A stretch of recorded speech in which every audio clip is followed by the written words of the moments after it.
Muli po ay dumating na naman ang taktang panahon ng ating pagsasama-sama upang makinig at mag-aral sa salita ng Diyos. Ako po ay bumabati ng isang pinagpalang araw, pinagpalang umaga ng linggo sa bawat isa. Saan man po kayo naroroon, mga minamahal kong mga kapatid sa Panginoon, mga kaibigan, mga magulang, mga kababayan, saan man po kayong naroroon bahagi ng mundo na nakakaabot ang munting tinig nito, ay pinaabot ko po ang pagbati sa bawat isa. Kamusta na po kayo? Nawa po ay patuloy po kayong nabubuhay sa pagkalinga, pag-iingat at pagpapala ng ating Panginoon Jesus. At sa araw pong ito ay bago tayo magsimula, nais ko pong anyayahan ng bawat isa bilang paggalang sa ating Diyos sa isa pong maikling panalangin. Tayo po yung buko sa sandali ito. Ama naming banal na sumasalangit, amin pong pinagpapakumbaba ang pagkakataong ito, ang aming mga buhay, ang aming mga puso at espiritu.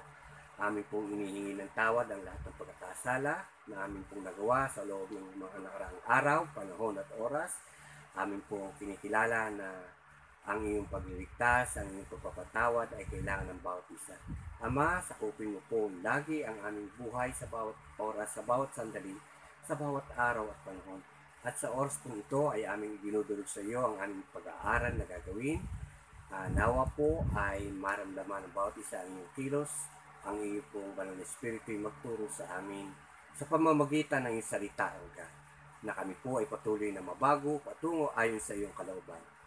Ayon sa iyong wangis, ay maabot po namin ang iyong panukala. Salamat po, Ama, sa oras nito, sa pangalan ni Jesus. Amen. Noong nakaraang isang linggo po ay ating tinalakay ang ating series na may pamagat na Thy Kingdom Come. At ito po ay nasa Matthew chapter 6 verse 10. Subalit may karugtong pa po yun. Thy kingdom come, thy will be done on earth as it is in heaven. Our topic for today will be entitled, Thy will be done. Again, thy will be done. Last Sunday, atin pong tinalakay ng masinsinan kung ano po ang kahulugan ng kingdom at kung ano ang kahulugan din po ng kingdom of heaven and kingdom of God. At ito po ay ating natapos last week. At bilang maikling pag-review, alang-alang po sa mga bago na kasama natin, napag-aralan po namin last week na ang kahulugan po ng kingdom ay king with a territory. Kasi ibig sabihin po ng kingdom, king dominates. Dalawang salita po ang bumubuo sa kingdom, yung king at saka yung dom.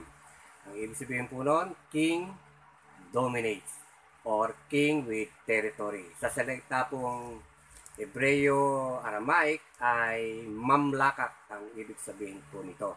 King with territory or kingdom. At napag-aralan po natin na pag sinabing kingdom of heaven, ito po ay nangangulugang mayroon pong hari, which is ang ating Diyos Ama, at yung pong heaven, yung po yung kanyang territory. It's a place na matatawag po natin na kanyang territory.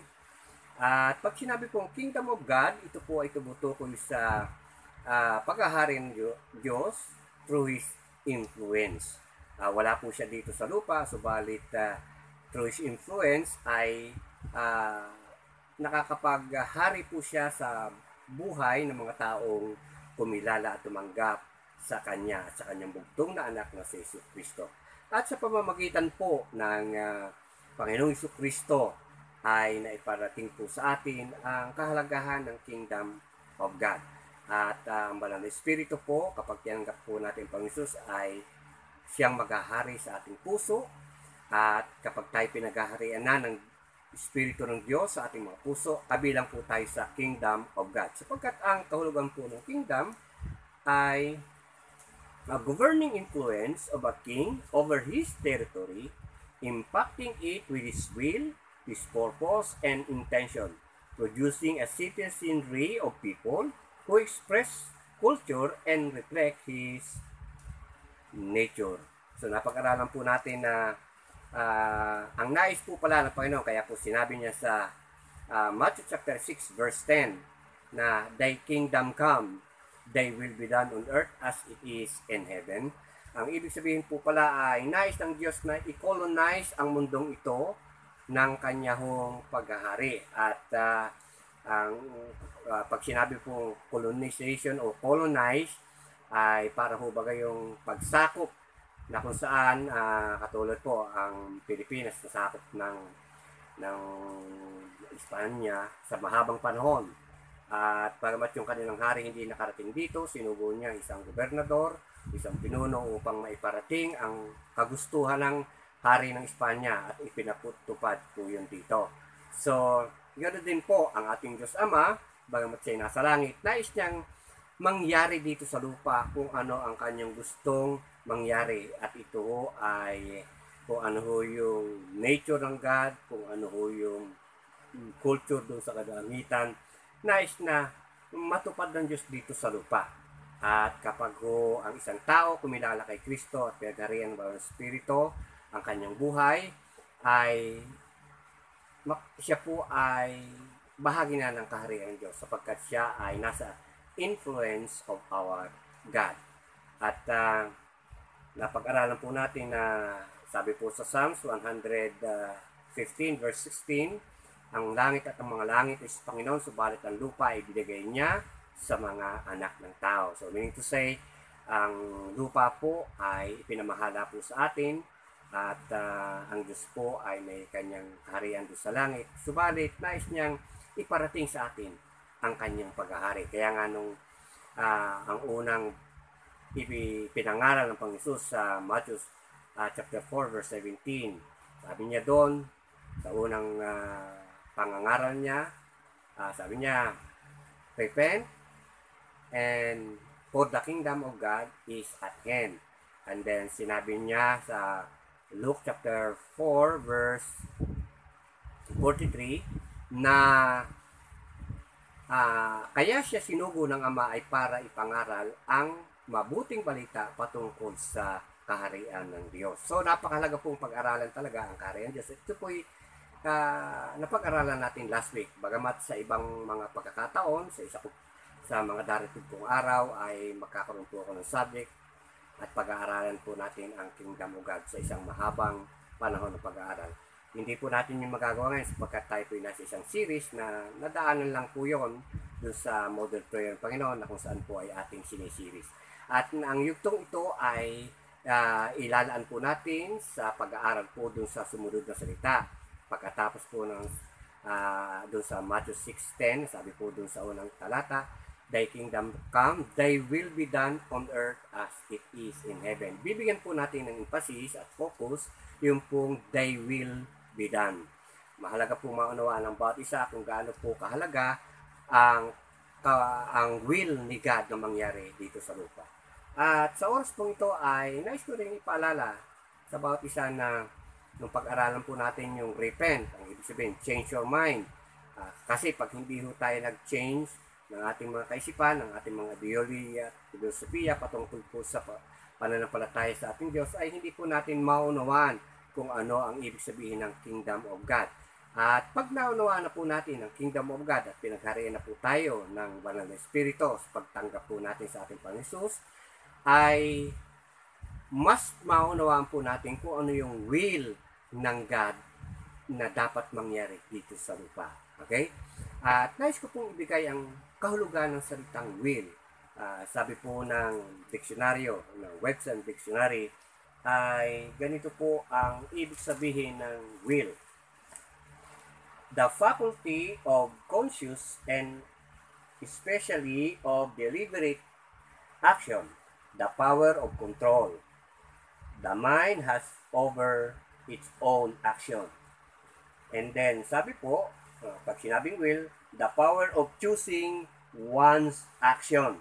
The power of choosing one's action. And then, sabi rin po doon sa ibang kahulugan niya, determination to do what is necessary to achieve what they want. Meaning to say, ang will, pag sinabing will, ito po ay tumutukoy sa pagsasakatuparan ng isang bagay na nais mong mangyari, na ikaw ay masidhing nagnanasang mangyari ito. At ang Diyos po sa langit ay mayroong intention, may purpose na o layunin nais na ipatupad dito sa lupa.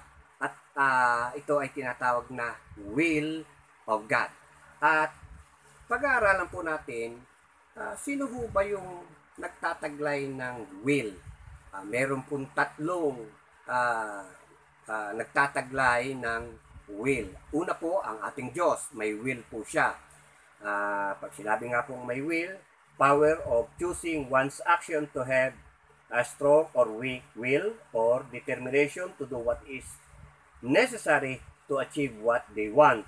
And the faculty of conscious and especially of deliberate action, the power of control the mind has over its own action. Means to say, ang Diyos po ay taglay ang will at taglay niya ang mga bagay na ito.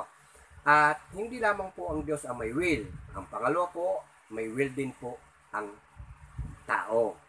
Tayo po ay mayroon po power to choose, to decide.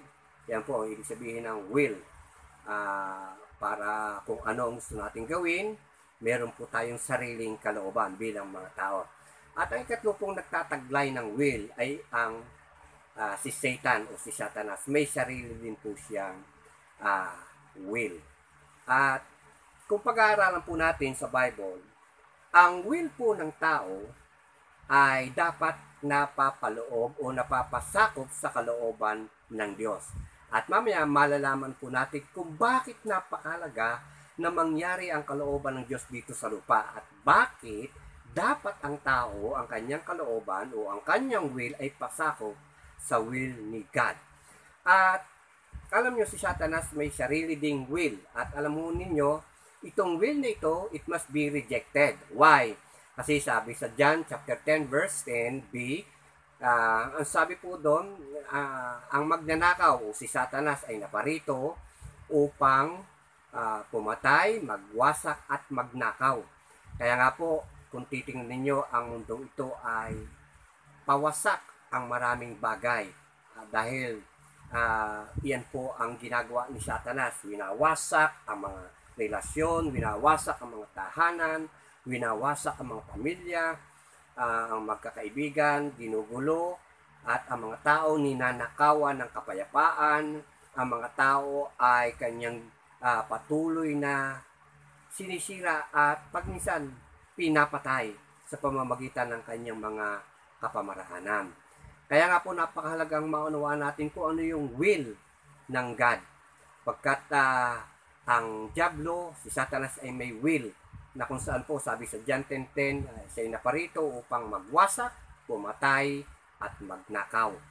At yan po, kitang-kita nating nangyayari ngayon sa mundong ito. Kaya nga po masasabi natin na ang naghahari sa maraming puso ng tao ay hindi ang Diyos, kundi si Satanas. Masakit man tanggapin po yan, pero yan po ang totoo. Sapagkat ang karaniwan pong ginagawa ng tao ay hindi ang kalooban ng Diyos. Marami pong masasamang bagay ang ginagawa ng tao. Tanda po yan na hindi ang Diyos ang naghahari sa kanyang puso. Kaya nga po, doon po sa model prayer, dito po sa ating teksto, sa ating series, ay sinabing, they will be done on earth as it is in heaven. Sapagkat nakikita ho ng Diyos na ang nangyayari po dito sa lupa ay ang kalooban ng tao at ang kalooban ng Diablo. Ipakikita ko po yan. May mga suporta po tayo dyan sa lumang tipan, maging sa bagong tipan. Papakita ko po sa inyo na ang nangyayari dito sa lupa sa pangkalatan ay hindi ang kalooban ng Diyos. Kalimitan po yung kalooban ng tao at kalooban ni Satanas. Basahin po natin dito sa Genesis chapter 6 verse 5. Pakinggan po niyo ito.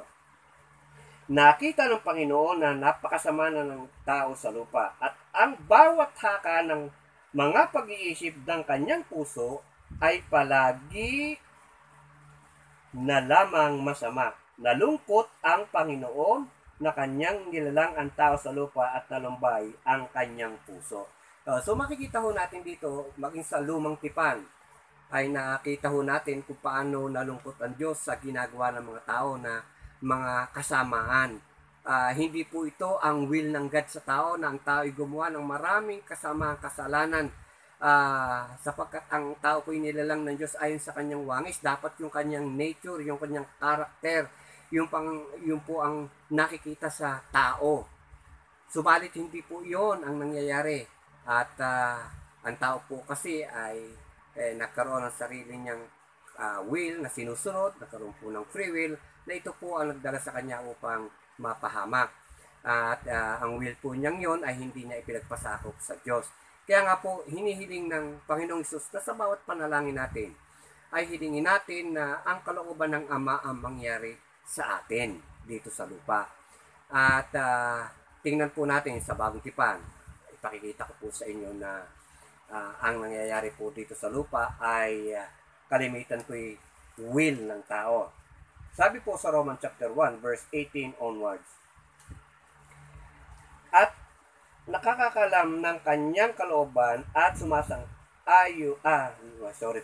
chapter 2 pala yung nabasa ko. Sa chapter 1 po pala tayo. Chapter 1 verse 18. Sapagkat ang poot ng Diyos ay nahayag mula sa langit laban sa lahat ng kalikuan at kasamaan ng tao, na sa pamamagitan ng kanyang kasamaan ay pinipigil ang katotohanan. Sapagkat ang maaring malaman tungkol sa Diyos ay hayag sa kanila. Yamang ito'y ipinahayag ng Diyos sa kanila. Mula pa ng likhain ang sanlibutan, ang kanyang walang hanggang kapangyarihan at pagkadiyos, bagamat hindi nakikita, ay nauunawaan at nakikita sa pamamagitan ng mga bagay na kanyang ginawa, upang wala silang maidahilan. Sapagkat kahit kilala nila ang Diyos, sila ay hindi nila niluluwalhati bilang Diyos, ni pinasasalamatan man, kundi naging walang kabuluhan na kanilang pangangatuwiran, at ang mga puso nilang walang katuturan ay nagdilim. Sa pag-aangking marunong sila'y naging mga hangal. At ipinagpalit nila ang kaluwalhatian ng Diyos sa hindi nasisira sa mga imaheng hawig ng tao na nasisira, at ng mga ibon at ng mga hayop na may apat na paa at ng mga gumagapang sa lupa. At makikita ho natin dito, napakaliwanag na nagkaroon po ng galit sa puso ng Diyos dito ho sa mga tao sa lupa, sapagkat ang kanilang ginagawa ay labag sa kalooban ng Diyos. Sabi nga, bagamat alam na nila na may Diyos, hindi pinaparangalan, mas pinili pa nilang sambahin ang nilikha kaysa lumikha. Gumawa sila mga imahen at mga iba't ibang larawan upang kanilang sambahin. Kaya nga po nagalit ang Diyos, pagkat hindi ito bahagi ng kanyang kalooban. Kaya po napakahalaga na ang bawat tao ay inaalam ang mga kalooban ng Diyos. Kung ano ba ito? Ano ba yung kalooban ng Diyos sa langit na gusto niya mangyari dito sa lupa? At nais ko pong ipaglingkod din sa inyo na may dalawang uri ng will. May dalawang uri po ang will, ang Diyos. Ang God po ay may dalawang uri ng kalooban o will. Number 1, yung pong tinatawag na perfect will, at ang number 2 ay yung permissive will. Pag sinabi pong perfect will, ito po'y tumutukoy sa kalooban ng Diyos na naipatutupad na eksakto dito sa lupa. Kung ano yung nasa isip ng Diyos na ginawa ng tao, ay masasabi po yung perfect will. Nagawa ng tao ang yung perfectong kalooban ng Diyos. Halimbawa, isa ho sa kalooban ng Diyos, ang sabi po doon, patawarin mo ang nakakasala sa iyo. So kapag may nagkasala sa iyo at iyong pinatawad, yun po, nagagawa mo yung perfect will of God. Okay? Halimbawa, sabi po sa salita ng Diyos, ang kalooban po ng Diyos sa langit, sabi yun, ibigin mo ang iyong kapwa. So pag inibig mo ang iyong kapwa, perfect will po yan.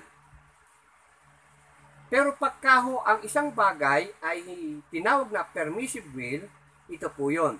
Ito po yung bagay na gusto ng tao na kanyang gawin na hindi po ayon sa kalooban ng Diyos. Subalit, bagamat aayaw ng Diyos na gawin ng tao ito, sa pagpupumilit ng tao ay ipinaubayan niya nasa tao na gawin ang kanyang gusto. Permissive will po ang ibig sabihin nun. Meron po akong maibibigay sa inyong maraming halimbawa, pero pipili na lamang po ako ng isa. Dito po sa ating teksto sa Romans chapter 1, verse 24, atin pong basahin ito.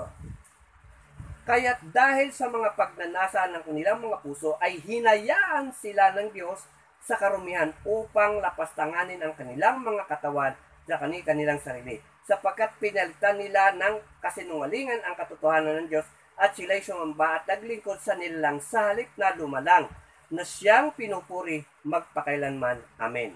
Dahil dito'y hinayaan sila ng Diyos sa mga mahalay na pagnanasa.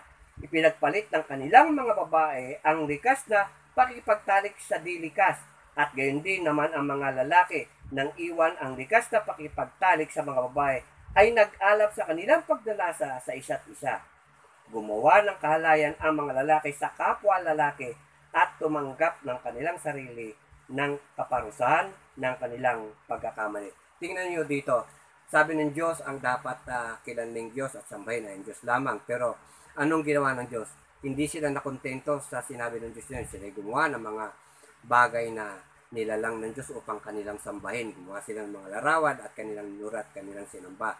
At dahil po dito, ipinaubayan na lang ng Diyos na kanilang gawin ito dahil sa katigasan ng kanilang ulo ay ipinaubayan na lang ito. At ano hong naging resulta nito? Kaya nga dito sabi, dahil sa kanilang ginawang ito ay ang meron pong pagkakataon mga babae ay hindi na pumapatol sa lalaki kundi sa kapwa babae at ang lalaki sa kapwa lalaki. Yan po ang naging bunga sa pagsuway ng tao sa kalooban ng Diyos.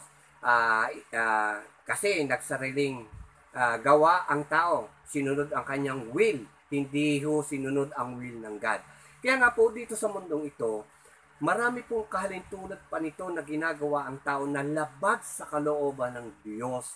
Kaya po nung ang Panginoon Hesus ay nagministeri sa lupa, ay kanya hong ipinaunawa sa mga tao, sa kanyang mga tagasunod at sa kanyang mga nakausap during the time, na kung sila'y mananalangin, sabihin nilang, they will be done on earth as it is in heaven. Bakit po sinabi ng Diyos na they will be done on earth as it is in heaven? Sapagkat, yun nga po, ang nakikita ng Diyos, hindi yung kalooban niya ang nagaganap dito sa lupa. Kaya nga po, naisparating na pa ng Hesus na dapat na ang ginagawa ng tao ay yung will ng God sa langit. Kanina nagbanggit po ng ilang mga halimbawa, subalit napakarami pa po na kalooban ng Diyos sa langit na hindi po nagagawa dito sa lupa, na kung saan po ay dapat tuklasin ng bawat tao dito sa lupa ang mga kalooban ng Diyos na yon upang maisagawa nila ito at malugod ang ating Panginoon. At maunawaan lamang po ng tao ang will ng God. Uulitin ko po, maunawaan lamang po ng tao ang will ng God kung, una, siya ay mag-change ng kanyang mind o mag-repent. And then, kanyang pag-aaralan kung ano ang kaharian ng Diyos. And then, pag siya'y pinag-aharian ng Diyos, through His influence, ay kanya hong maunawaan ng maliwanag ano ba yung mga kalooban ng Diyos sa langit na gusto niyang maganap dito sa lupa. Katulad po, sabi ng Diyos, ang kalooban niya sa langit, gusto niyang ang tao ay ibigin siya ng buong puso at ng buong kaluluwa at ng buong kalakasan at buong pag-iisip. Yan po ay nakalagay sa Deuteronomy chapter 6 verses 4 onwards. At nakalagay din po yan sa Bagong Tipan, ang utos na yan na ibigin ng Diyos ng buong puso. Subalit, marami pong pagkakataon ang mga tao ay hindi ganun ang ginagawa dito sa lupa. Hindi nila iniibig ng buong puso ang ating Diyos. Kaya po, dahil po hindi iniibig ng Diyos hindi iniibig ng tao ang Diyos ng buong puso at ng buong niyong kaluluwa at kalakasan, kaya nga po ano nangyayari?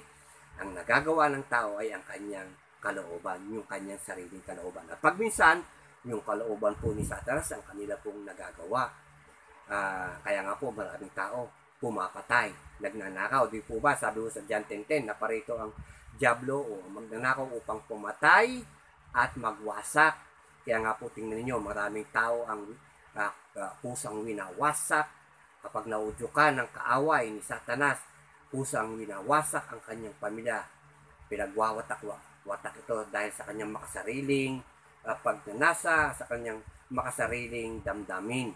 Kaya nga po, ito'y nakakalungkot sa harapan ng Diyos na ang nangyayari dito sa lupa ay hindi ang kanyang kalooban.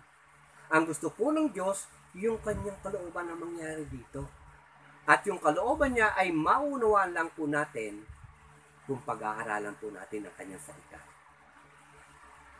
At sa pag-aaral po natin ng kanyang salita, napakalaga po ng gabay ng Espiritu ng Diyos.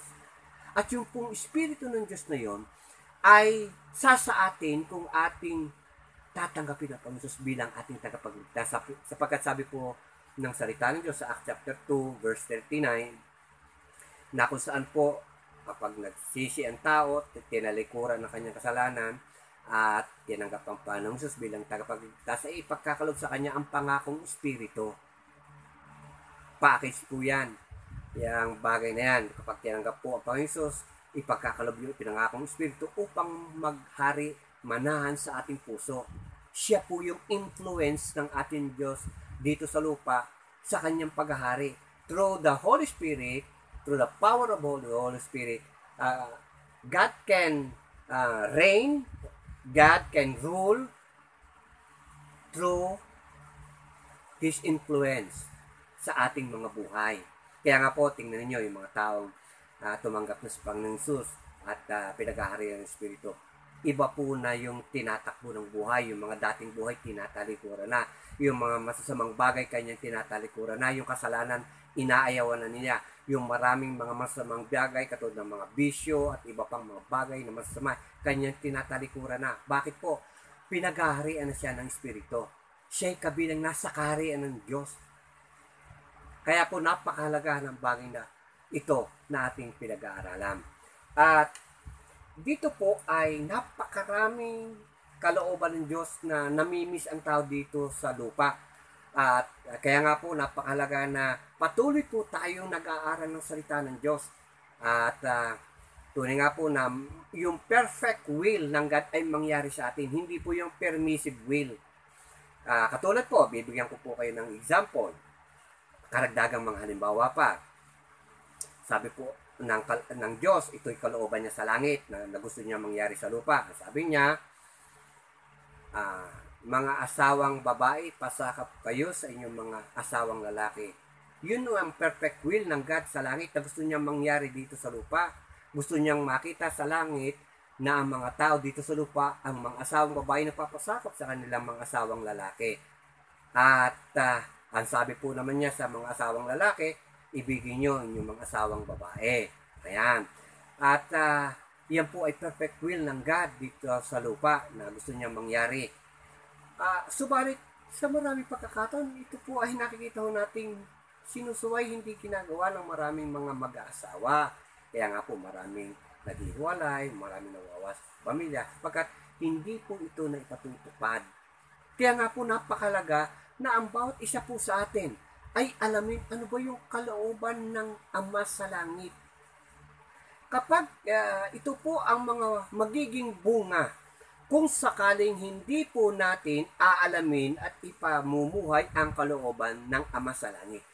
Ibibigay ko po sa inyo ang ilang magiging bunga kapag ang isang tao ay hindi po ginawa ang kalooban ng ating Amang sumasalangit dito sa lupa. At ito po ay makikita po natin, ang isang una ay makikita po natin sa Mateo 7:21. Matthew chapter 7 verse 21. Puntahan po natin ang nabanggit na talata. Mateo 7:21. At ito po ang isang magiging bunga kung ang tao po ay hindi sumusunod at hindi nagaganap sa kanyang buhay ang kalooban ng Diyos dito sa lupa. Tandaan po ninyo na thy kingdom come, thy will be done on earth as it is in heaven. Kaya po napakahalaga na ang kalooban ng Ama sa langit ay makita niyang nagaganap sa buhay ng tao dito sa lupa. At pag hindi po nangyari yon, ito po ang sinasabi ng salita ng Diyos sa Matthew 7:21.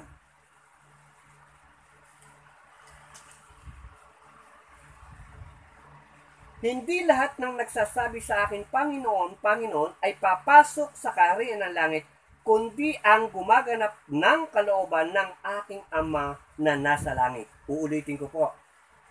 Hindi lahat ng nagsasabi sa akin, Panginoon, Panginoon, ay papasok sa kaharian ng langit, kundi ang gumaganap ng kalooban ng aking Ama na nasa langit. So, sabi po rito, hindi lahat ng tumatawag sa akin ng Panginoon, Panginoon ay makapapasok sa kaharian ng langit, kundi yaon lamang gumagawa ng kalooban ng Amang nasa langit. Kaya napakalago po pala na gawin natin yung kalooban ng Ama sa langit. Kasi pag hindi mo ginawa ang kalooban ng Amang nasa langit dito sa lupa, hindi ka makapapasok sa kaharian ng langit. You cannot enter to the kingdom of heaven kapag hindi mo ginawa yung will ni God dito sa lupa. At dito po, kung ating babasahin sa pababa ng Mateo 7:21, may mga sampulo dito. Ano po ba yung mga will ng God?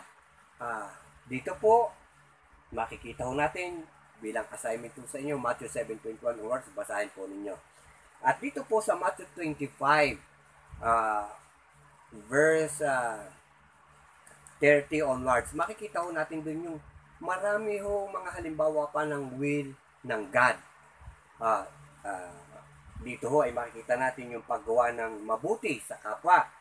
Sabi nga ng Panginoong Hesus, nung ako'y magutom, ako'y inyong pinakain.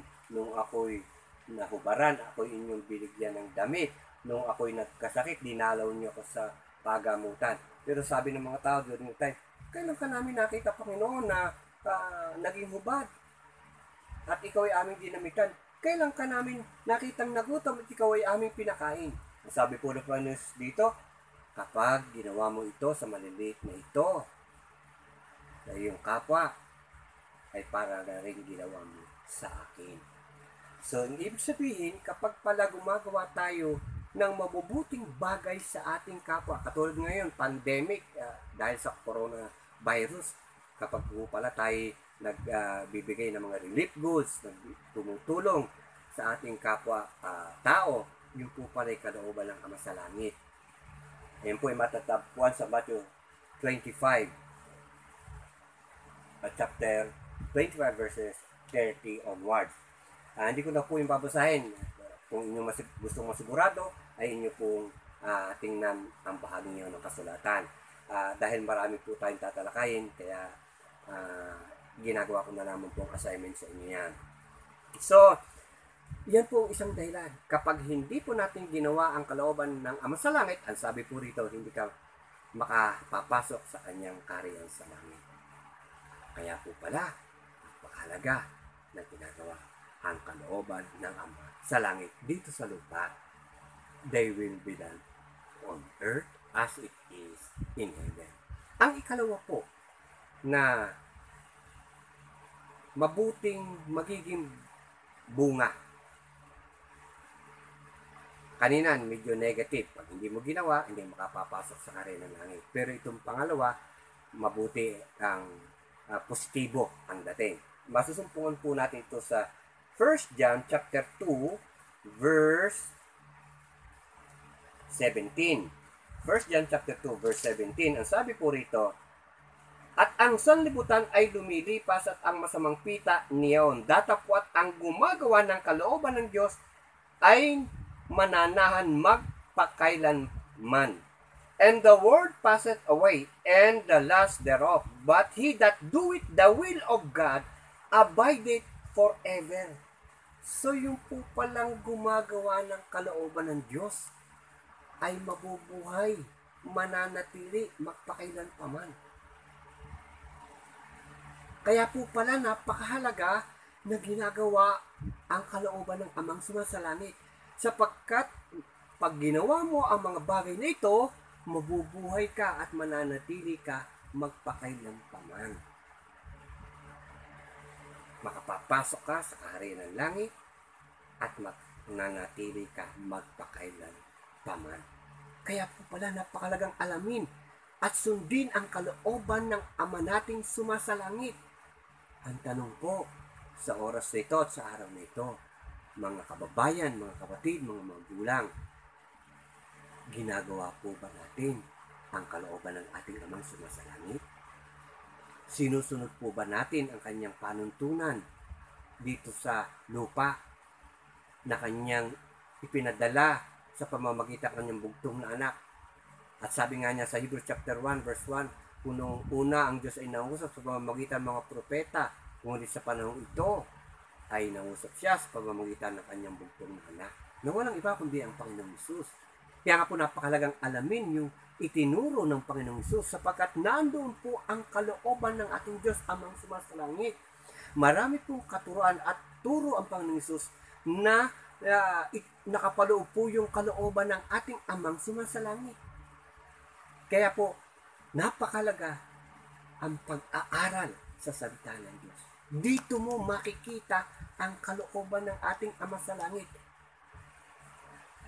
Mahirap pong gawin ang kalooban ng Amang sumasalangit kung hindi mo alam ang salita ng Diyos.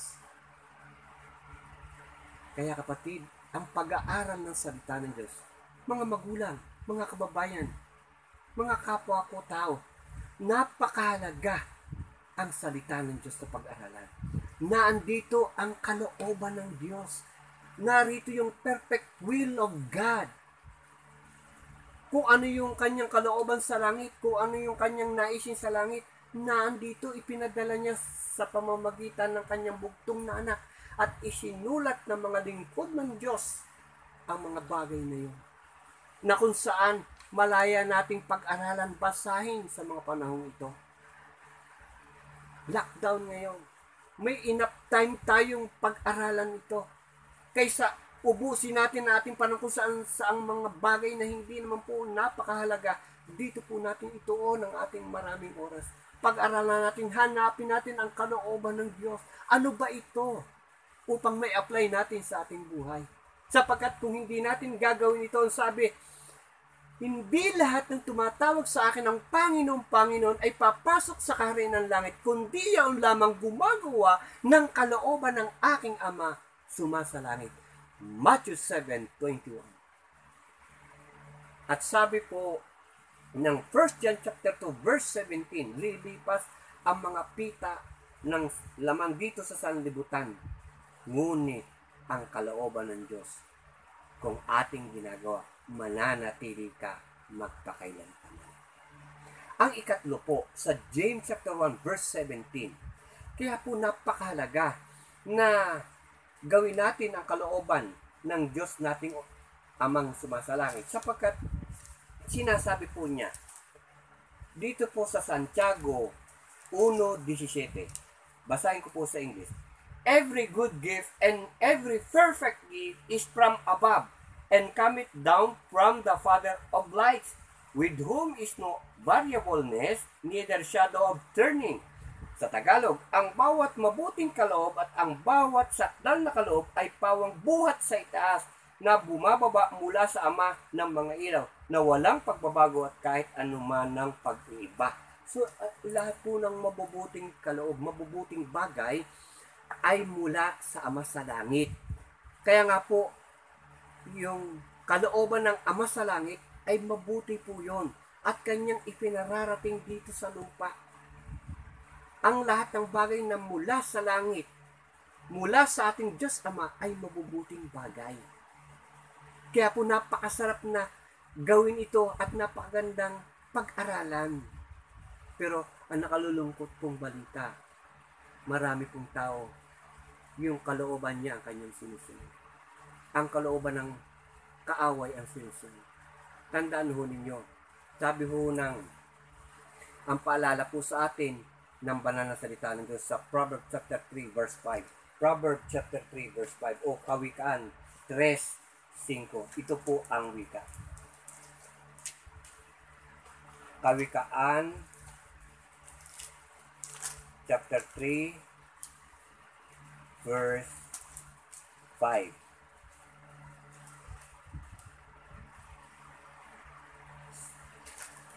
Sa Panginoon ay buong puso kang magtiwala at huwag kang manalig sa sarili mong pangunawa.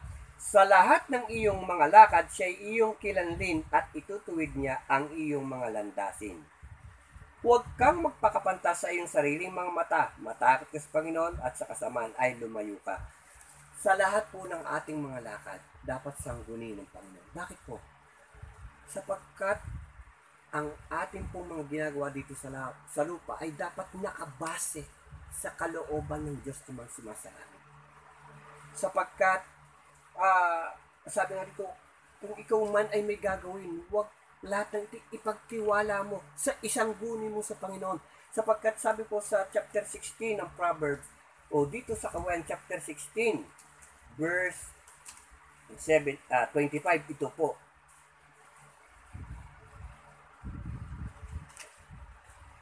Bakinig po ang bawat isa. Kawikaan chapter 16 verse 25. Mayroong daan na tila matuwid sa isang tao, ngunit ang daang tungo sa kamatayan ang dulo nito. Ulitin ko po. Mayroong daan na tila matuwid sa isang tao, ngunit ang daang tungo sa kamatayan ang dulo nito. Alam po ninyo, tayo mga tao, pag minsan akala natin yung ating desisyon maganda, akala natin yung ating mga nakikita matuwid. Pero ang dulo pala nun, ikapapahamak natin.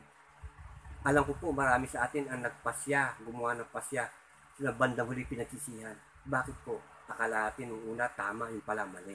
Kaya napakalaga pong isasangguni natin ito sa Diyos. Hihingin natin ang gabay ng Panginoon. Sasabihin natin sa Panginoon, Panginoon, your will be done. Ano po ang kalooban mo sa bagay nito? Halimbawa po, naghahanap ka ng trabaho. Nag-a-apply ka ng trabaho. Dalangin mo sa Panginoon, gabayan mo po ako sa isang tamang trabaho na kung saan po hindi ako madadalito sa pagkakasala. Halimbawa po, bilang Kristiyano, humingi ka ng trabaho. Merong nag-open sa sabungan. May nag-open sa casino. Iyo ba itong tatanggapin? Alam mo nyo, ang pagsusugal po hindi kalooban ng Diyos. So, kung ikaw ay sumasangguni sa Diyos, sasabihin ng salita ng Diyos, anak, huwag mong gagawin niya. Ang tawag niya ay business without morals. Business without morals. Kaya nga po, napakalagang sinasangguni ang kalooban ng Diyos upang hindi tayo magsisibang na ulit. Maraming beses tayo po'y humahanap, yung mga binata at dalaga naghahanap ng mapapangasawa. Pag nakita ang gwapo, tinatanggap na. Pero sabi ng salita ng Diyos, ang hanapin mo yung may takot sa Diyos, God-fearing.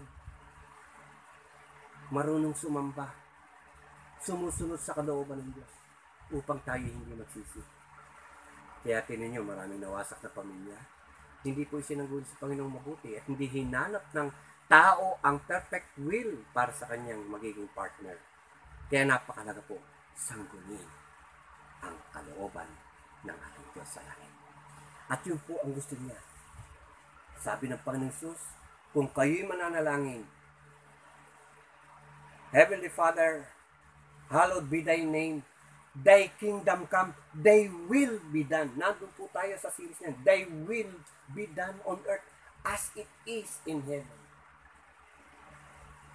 Hindi na po ako magpapatagal. Dumating na po ang oras ng ating pagtatapos. Subalit sa ating pagtatapos nito ay pinapaunawa ko. Sa oras po ito, ano ang ating ginagawa? Yan ba ay nakaayon sa kalooban ng Diyos sa langit?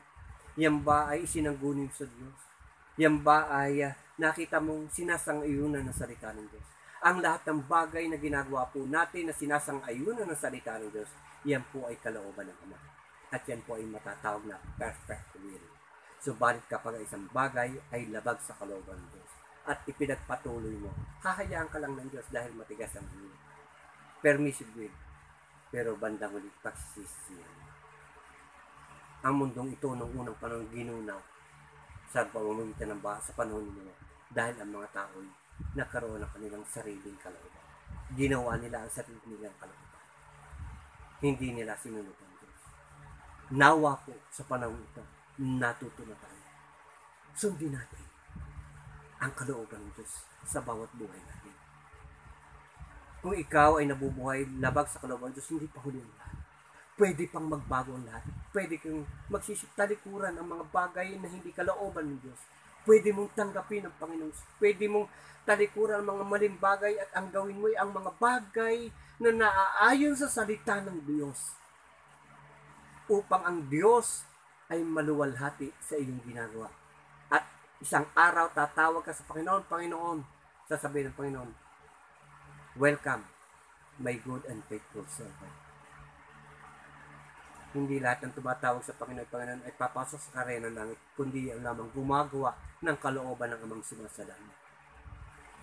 Mananatili magpakailan pa man ang mga taong gumagawa ng kalooban ng Diyos. Kapatid, kaibigan, iniiwan ko sa iyo ang challenge. Siyasatin mo ang sarili. Magpakatutuwa ka sa harapan ng Diyos. Tingnan mo ang iyong sarili. Tanungin mo ang iyong sarili. Ang ginawa ko bang ito'y kalooban ng aking amang sumasalangit? Kung hindi, magbago ka ng pag-iisip. Repent, change your mind, and do the will of God. Let the will of God be done into your life. Let the will of God be experienced in this world. Hayaan po nating maranasan ninyo at ng bawat isa ang kalooban ng Diyos dito sa mundo ito. Mangyayari lamang po yun kung si Kristo at ang Banal na Espiritu ay pinaghahari mo sa iyo. Nawa po ay naunawaan mo at naunawaan natin ang ating pinag-aralan sa araw na ito. Thy will be done. No option. Thy will be done. Kung gusto mong makasama ang Diyos, magpakailanman. Let His will be done in your life, into your life, sa iyong buhay. Hayaan mo na ang kalooban ng Diyos, ang masalangit, ang siyang buhay. Seek ye first the kingdom of God and His righteousness. At doon makikita mo ang kalooban.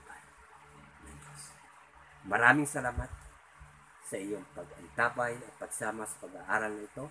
Nawa ay napagpala ka at ako'y maasa na susunod na panahon ay kasama pa rin sa pag-aaral ng salita ng Diyos upang patuloy na matuto at magabayan ka sa papalapit sa paanan ng ating Panginoon.